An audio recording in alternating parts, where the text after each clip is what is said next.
on the front of seeing rescheduling and what's happening with rescheduling in regards to President Trump's executive order and to the acting Attorney General Todd Blanche.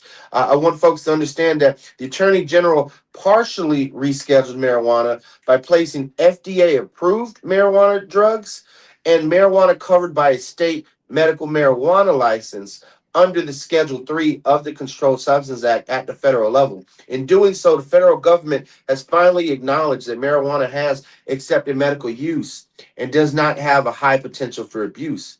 And rescheduling is going to bring tax relief for state licensed medical marijuana businesses because the federal tax penalty, 280E, which we know about, only applies to drugs on Schedule 1 and Schedule 2 of the Controlled Substance Act.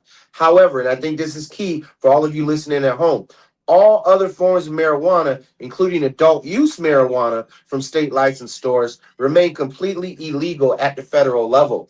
If you live in a state that has adult use cannabis, your adult use cannabis is still Scheduled 1. And I don't think people really understand the mixed bag that we still have. And, rescheduling does not release people from jail.